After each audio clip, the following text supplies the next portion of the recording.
අපේ ජීවිතවලත් සමහර කාලවල් තියෙනව නේද කරන හැමදේම වරදින. ආදරය කරන අය අපිටවා හරියන්නේ නෑ කියලා දාලා යන. අන්න ඒ වගේ උපරිම කනගාටුදායක කාලෙක තමයි අපේ කතාවේ වීරයා ඩිලාන් සහ වීරවරිය ජෙමී ඉන්නේ. ඩිලාන් ඉන්නේ ලොස් ඇන්ජලිස් වල. ජෙමී ඉන්නේ නිව්යෝක් වල. දෙන්නටම එකම දවසේ තමන්ගේ සහකරුවන්ගේ පට්ටම බුට් එකක් හම්බෙනවා. ජෙමීගේ කොල්ලා කියන්නේ ඔයා හැංගීම් මතින් ගොඩක් අවුල් කියලා. ඩිලාන්ගේ කෙල්ල කියන්නේ ඔයාට කිසිම හැඟීමක් නැහැ කියලා. සැබෑ ජීවිතෙත් අපිට බූට් එකක් වැදුනම අපි කියන්නේ ආයෙනම් කවුරුත් ඕනේ නැහැ තනියම ඉන්නවා කියලා නේද? මෙන්න මේ දෙන්නටත් වෙන්නේ ඒකම තමයි. හැබැයි දෛවය මේ දෙන්නව එකතු කරනවා. ජෙමී කියන්නේ ලොකු කම්පැනි වලට වැඩට මිනිස්සු හොයලා දෙන ජොබ් රෙක්රූටර් කෙනෙක්. එයා GQ මැගසින් එකේ ජොබ් එකකට ලොස් ඇන්ජලිස් වල ඉන්න වැඩෙක් වෙන ඩිලාන්ව නිව්යෝක් වලට ගෙන්න ගන්නවා. ඩිලාන් මුලින් කැමති වෙන්නේ නැහැ. හැබැයි ජෙමියාට මුළු නිව්යෝක් නගරෙම පෙන්නලා අන්තිමට ටයිම්ස් ස්ක්වයර් එකේදී දකින පට්ට ෆ්ලෑෂ් මොබ් ඩාන්ස් එකක් කරහා නිව්යෝක් වල තියෙන ආතල්ම කොටස ඩිලාන්ට පෙන්නලා තේරුම් කරලා දෙනවා. ඉතින් කොහොම හරි ඩිලාන් ලොස් ඇන්ජලිස් දාලා නිව්යෝක් එන්න තීරණය කරනවා. අලුත් නගරයකට ගියාම අපිට මුලින්ම ඉන්න එකම පිහිට තමන් අඳුරන කෙනා විතරයිනේ. ඩිලාන්ටත් නිව්යෝක් වල ඉන්නේ ජෙමී විතරමයි. මේ දෙන්න ඉතින් හැමදාම හම්බ වෙනවා. පරණ බූට් කතා කිය හිනා වෙනවා. එකට රවුම් ගහනවා. කෙටියම කිව්වොත් සිරාම බෙස්ට් ෆ්‍රෙන්ඩ්ස් ලවෙනවා. දවසක් රෑක ජෙමීගේ ගෙදර මේ දෙන්න රොමැන්ටික් ෆිල්ම් එකක් බලනවා. අපේ සැපෑ ජීවිතෙත් ওই ෆිල්ම් වල තියෙන බොරු ආදර සීන්, අඬා වැළපෙන සීන් දැක්කම අපිට කේන්ති යනවත් නේද? ඕවා ඉතින් ෆිල්ම් වල විතරයි කියලා අපි කියන්නේ. අන්න ඒ වගේ මේ දෙන්නත් ඒ ෆිල්ම් වලට බනිනවා. එතනදී දෙන්න කතා වෙනවා Tamanට ශාරීරික අවශ්‍යතා තිබුණොත් ඒ වෙනුවෙන් ආයෙත් ආදරයක පිටිපස්සෙන් ගිහින් හිත රිද්ද ගන්නේ නැහැ කියන කතාවක්. මෙන්න මෙතනදි තමයි ඩිලාන්ට අපේ සැබෑ ජීවිතේ සෑහෙන්න දෙනෙක්ට එන හැබැයි ප්‍රසිද්ධිය කියාගන්න බැරි ඒ මරු අදහස එන්නේ. එයා කියනවා ඇයි අපිට බැරි නිකන්ම හොඳ යාළුවෝ වගේ ඉන්න ගමන් සෙක්ස් විතරක් කරලා අපේ අවශ්‍යතාව ඉටු කරගන්න කියලා. මෙතෙන්දි හැබැයි කිසිම ආදරයක් බැඳීමක් ඉරිසියාවක් ඇති කරගන්න බැහැ. මේ යෝජනාවට ජෙමී මුලින් බය වුණත් පස්සේ දෙන්නම iPad එකක් උඩ අත තියලා බයිබලේ දිවුරනවා වගේ දිවුරලා මේ ගිවිසුම ගන්නවා. සැබෑ ජීවිතෙත් අපිට මේ වගේ චාන්සස් හම්බෙනවනම් සුපිරිනේ. ඉතින් යාළුවනේ ගිවිසුම ගැහුවා විතරයි දෙන්න වැඩේ පටන් ගන්නවා කියන්නකෝ. කිසිම ලැජ්ජාවක් නැතුව හොඳම යාළුවෝ නිසා Taman කැමති අකමැති දේවල් කෙලින්ම කතා කර මේ දෙගොල්ලෝ ඒක භුක්ති විඳින්න ගන්නවා. හැබැයි ඉතින් සැබෑ ජීවිතේ වුණත් ඕනම දෙයකට නීති දැම්මට හදවතේ හැඟීම් වලට නීති දාන්න බෑනේ. ඉතින් ඒක මේ දෙන්නට අමතක වෙනවා. ටික දවසක් යද්දී ජෙමීට තේරෙනවා Tamanට සෙක්ස් විතරක් මදි. ඇත්තටම ආදරය කරන කෙනෙක් ජීවිතයට ඕනි කියලා. ඒ නිසා එයාලා ඒක නතර කරනවා. සාමාන්‍ය විදිහට වෙන අය එක්ක ඩේට් කරන්න පටන් ගන්නවා. ඔන්න ඔහොම ඉන්නකොට ජෙමීට හම්බ වෙනවා පාක කියලා ළමා පිළිකා පිළිබඳ විශේෂඥ දොස්තර කෙනෙක්. සැබෑ ජීවිතෙත් අපිට සමහර අය හම්බ වෙන්නේ මාරම වැදගත් උත්තරීතර අය වගේ නේද?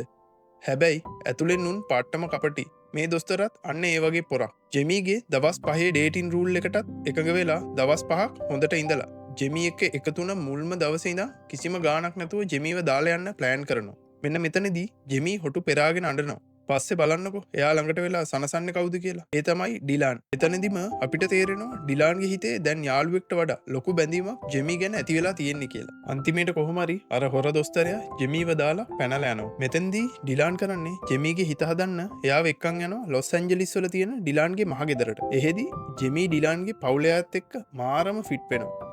විශේෂයෙන්ම ඩිලාන්ගේ තාත්තා ඇල්සයිමර් රෝගයෙන් පෙළෙන පුද්ගලයෙක්. ජෙමී ඒ තාත්තව මාර ආදරෙන් බලා ගන්නවා. තමන් ආස කරන කෙල්ල තමන්ගේ පවුලයාට ආදරය කරද්දී ඕනම පිරිමියෙක්ගේ හිතේ ඇතිවෙන ආදරේ තවත් වැඩි වෙනව නේද? ඩිලාන්ටත් අන්න ඒකම වෙන්න පටන් ගන්නවා. දවසක් මේ දෙන්න හොරෙන්ම ප්‍රසිද්ධ හොලිවුඩ් සයින් එක උඩට නැගලා ඉන්නවා. එතනදී ඇතිවෙන රොමැන්ටික් මූඩ් එකත් එක්ක දෙන්න ආයෙත් ආදරෙන් එකතු වෙනවා. හැබැයි මේ සැරේ ඒක නිකන් අවශ්‍යතාවයකට කරපු දෙයක් නෙවෙයි. ඒක ඇතුලේ මාරම සිරා ආදරයක් පේන්න තිබ්බා. හැබැයි ඊළඟ දවසේ ඩිලාන් එයාගේ අක්කා එක්ක ජෙමී ගැන කතා කරනවා. ජෙමීට ඇහෙනවා ඩිලාන් එතනදී තමන්ගේ පිරිමි ආඩම්බරකම පෙන්නනවද කියලා මට නම් හිතෙනවා. මෙතෙන්දී ඩිලාන් කියනවා ජෙමී කියන්නේ මගේ හොඳ යාළුවෙක් විතරයි. එයා ගොඩක් හිත අවුලුණු කෙල්ලෙක්. මම එයා එක්ක ගොඩක් සීරියස් වෙන්නේ නැහැ කියන කතාවක්. සැබෑ ජීවිතෙත් අපේ කටින් පිට වෙන එක වැරදි වචනකින් මුළු සම්බන්ධයක් වුණත් ඉවර වෙන්න පුළුවන් නේද? ජෙමීටත් මෙන්න මේක මේ විදිහටම හිතෙනවා. එයාගේ හිත පට්ට විදිහට රිදෙනවා. එයා මොකද කරන්නේ දන්නවද? එයා එකවරම නිව්යෝක් යන්න තීරණය කරනවා මේ කතාව ඇහුවත් එක්කම. ඊට පස්සේ ඩිලාන් යාව හම්බ වෙන්න ආව දවසක එයාලා මුලින්ම හම්බ වුණ රූෆ්ටොප් එකේදී ජෙමී කියනවා මම හැමදේම ඔයා අක්කත් එක්ක කතා කරන්නේ වැහුවා. ඊට පස්සේ ඔයා මගේ මූණවත් බලන්න එන්න එපා කියලා. දැන් දෙන්න වෙන් වෙලා තමයි ඉන්නේ. සැබෑ ජීවිතෙත් අපිට කෙනෙක්ගේ අගේ තේරෙන්නේ එයාලා අපෙන් හැත්තුනාම නේද. ඩිලාන්ටත් දැන් ජෙමී නැතුව පිස්සු වගේ. ඔහොම ඉන්නකොට දවසක් ඩිලාන් එයාගේ තාත්තා එක්ක නීවර්ක් එයාපෝට් එකේ ඉන්නවා. එතනදී ඇල්සයිමර් රෝගයෙන් ඉන්න තාත්තට සිහිය නැති වෙලා කෑමශාලාවක් මැදදී තමන්ගේ කලිසම ගලව ගන්න හදනු. ඩිලාන් තාත්තව බේරගත්තට පස්සේ තාත්තට එකපාරටම පරණ මතකයක් ඇවිත් ඩිලාන්ට ජීවිතයටම වටින කතාවක් කියනු. තාත්තා කියනවා පුතේ මගේ ජීවිතේ මම කරපු ලොකුම වැරද්ද තමයි මම ඇත්තටම ආදරය කරපු කෙල්ලව මම මෝඩකම නිසා අතෑරගත්ත එක. ඔයාටත් ඒ වගේ සිරා කෙල්ලෙක් හම්බුනොත් මොනම හේතුවක් නිසාවත් එයාව අතාරගන්න එපා කියලා තාත්තා කියනවා. අන්න ඒ වෙලාවේ තමයි ඩිලාන්ට තේරෙන්නේ තමන් ජෙමීට කොච්චර ආදරෙයිද කියලා. තමන්ගේ මෝඩකම නිසා තමන් මග ඇරගන්න යන්නේ ජීවිතේ වටිනාම කෙනයි කියලා ඩිලාන්ට තේරෙනවා. ඩිලාන් වහාම තීරණය කරනවා ජෙමීව ආයෙත් තමන්ගේ ජීවිතයට ලංකරගන්න ඕනි කියලා. ඩිලාන් ජෙමීගේ අම්මගේ මාර්ගයෙන් දැනගන්නවා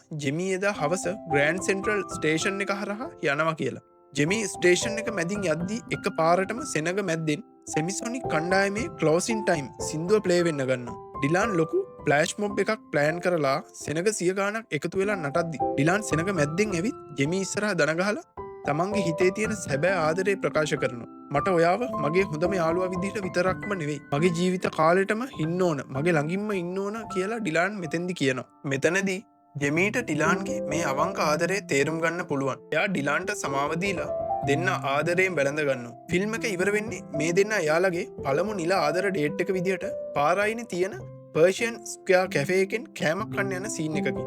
හැබැයි යාළුවෝ විදිහටම නෙවෙයි. සිරාම පෙම්වතුන් විදිහට තමයි මේ දෙන්න මෙතනදී හැසිරෙන්නේ. ඉතින් යාළුවනේ මේ ෆිල්ම් එක ඉවරුණාට මට ඔයාලගෙන් අහන්න පට්ටම සංකීර්ණ ප්‍රශ්න ටිකක් තියෙනවා. මේ දෙන්න මුලින්ම ගහපු ගිවිසුම.